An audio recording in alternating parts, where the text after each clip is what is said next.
So Scott, we're going to talk about Microsoft, but we got to talk about books first because you got me all excited. You authored 5 books. So I am the sole author on, I think, 2 of them, and a collaborator on 3. And how old were you when you wrote the first book?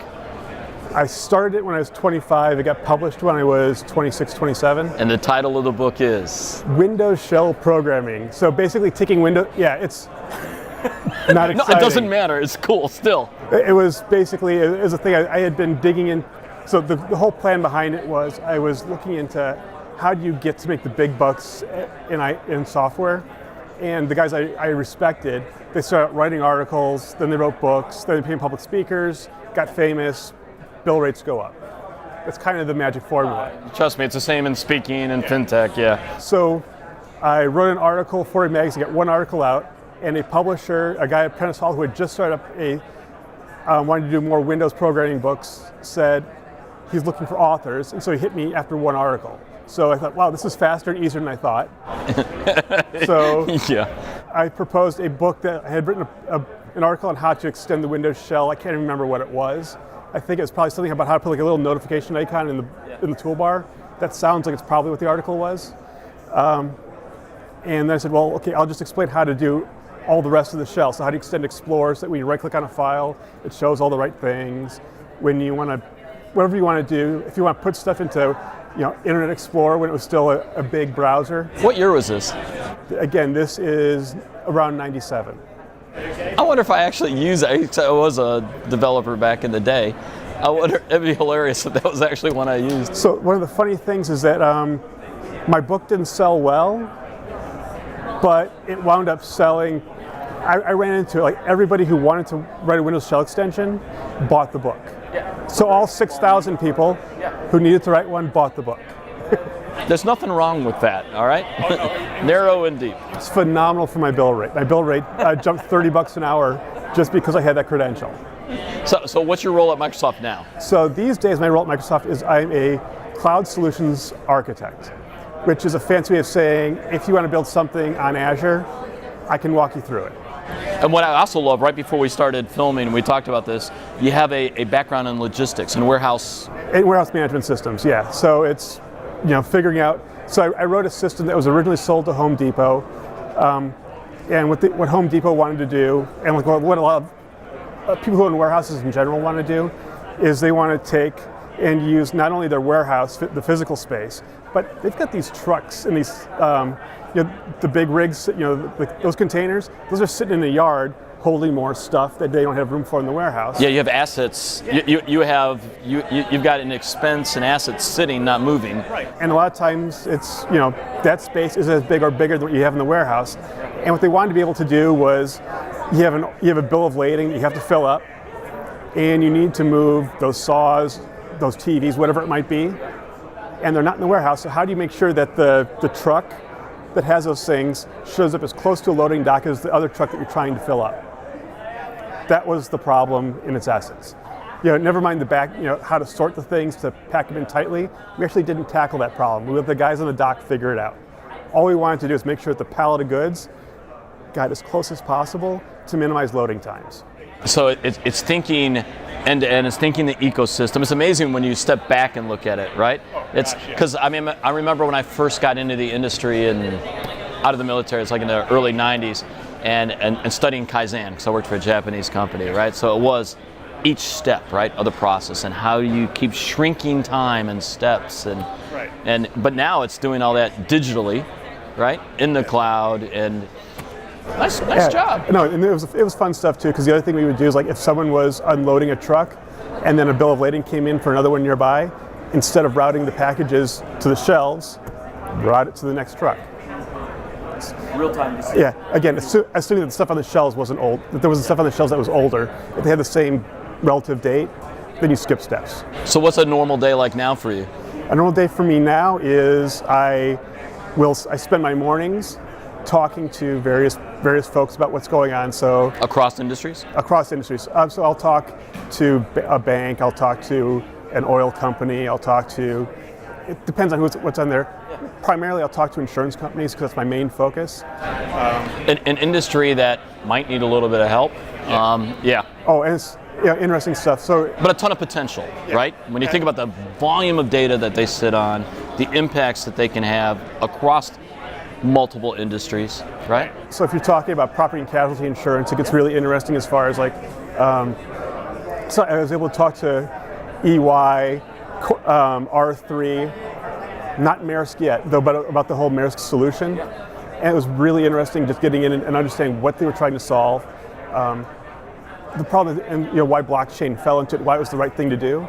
And now look at the possibilities we can do. Now that the solution exists, what kind of analytics can you do? So a big case in point, which people don't really understand, is that when your goods come over on a boat, they're going past areas that might have piracy, because piracy is still a thing, war zones, and bad weather. So one of the things that we thought is kind of interesting is you put these machines on the ships that just say every day where are they, and then what you can do is if the captain avoids war zones and such, the insurance that they have to take out, you can drop the price down quite a bit because you can prove they lowered their risk. Right. Therefore, your risk that you're trying to cover is real-time risk different. management, right? On the fly. That's exactly what it is. But using, we just talked about this on the show yesterday. So we did the live show, and I was the only one that got excited. I'm so disappointed in David and them because we talked about Maersk, an article about them, and I'm like, oh my God, that industry, the shipping industry, is engaged in so many different innovations across technology right now. And I look at that shipping industry, probably because the ex-Navy in me is like, oh my God, that is a wonderful use case. Oh, and it's great too, as far as like them being able to track not only the movement of the ship as a whole, but now look at the next set of use cases they can do because they have that in place. Now you can track the bill of lading and figure out what's happening with it.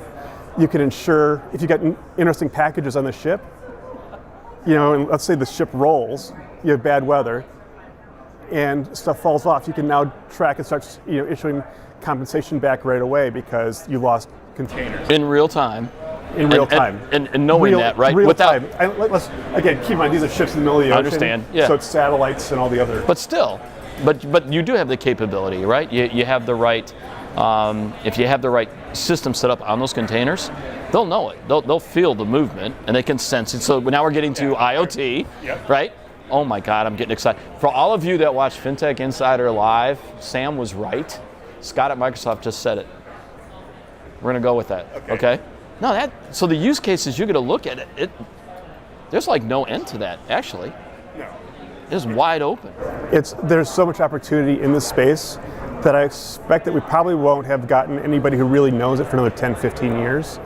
But it's going to be a fun 10 or 15 years. Oh, you're on that wave, right? It's just that perfect time. Yeah, well, because the fun bit, with all these technologies, we've gone, the Gartner hype cycle. Oh, yeah. We're coming out of the trough of disillusionment on so many things at the same time. Well, from a consultancy standpoint, we did a good job of hyping up all of this, right? We contributed massively to that hype cycle. But you have to, or else nobody tries it to learn what's wrong. And if you're going to have someone try it, why not have Microsoft at that scale be involved? Right, and you talk about the hype cycle. I was, go back to the writing, my second book was on soap. Oh, wow. Okay. And we all know what happened there, right? Yeah. It came up, it came down, we came out and we said, rest is better, goodbye. Not that there aren't a lot of soap systems out there, but... Yeah, but no, I lived through that, right? I mean, my career cycle follows that. That's rather funny. What was the third book, by the way? So soap, Visual Basic with soap, and then the fourth one would have been... It's like a history of tech. Oh, yeah. And so the fourth one was Rest. Oh, honest to God, you did. You just went through the whole cycle. Yes. I did. And then the fifth... We're going to do a timeline underneath this. I can already see this visual coming up. So the rest of it was what I did with a guy named Ken Scribner, who I had been friends with for a long time, and I had reviewed his books, he had reviewed mine. And Ken and I said, we got to write one together. It's like a peer review to make sure. Yeah. And so we said, we got to do this one. And so we did. It was fun writing with him. But yeah, it was the whole hype cycle. And then I finished off the whole thing by being a contributor to another book where it was a compendium of a bunch of authors. Everybody contributes one chapter. Yeah, type of thing. All right, I'm going to incredibly geek out here. So this is for me. The whole process of writing a book, right? Yeah. Applying the discipline you had to do to write and all that to what you do today and working with your customers to really understand the use case. I'm assuming you were able to lift disciplines from that and apply them now? Oh yeah, so what I do when I talk to the various customers, my end goal is I take what I learned from the customers and then I explain it to the world. So if somebody's doing something interesting in insurance and I talk to one company, doesn't matter who, odds are that every other insurance customer wants to know the same information, so that I don't have to have the same conversation, and Microsoft folks don't have to have the same conversation 1,000 times. I try to write it up. And my goal is to explain it for the technical decision makers so that they can look good to their board. So when they say things like, I want to use blockchain, why? What are the use cases? They can use something I wrote that's with an insurance lens to explain how that works. Because a lot of stuff that Microsoft produces, let's face it, we're phenomenal about explaining things to developers. We do an amazing job explaining when a customer takes our solutions and has a win. We don't do a great job until our job as far as explaining to folks, why do you want to use this technology, and go technical enough so they can explain, so that they can tell the development team what to do, but high level enough that they can explain to the board as well. That's a place where we're missing. Bridging the business and the tech is an art to be able to do that, right? Right, so that's what my team does.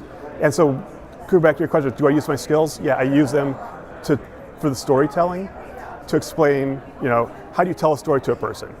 And then avoid all the common sins. Like, if I'm explaining something to somebody, what I want to do is I first want to tell you what I'm going to tell you and what the conclusion is going to be, then give all the supporting arguments.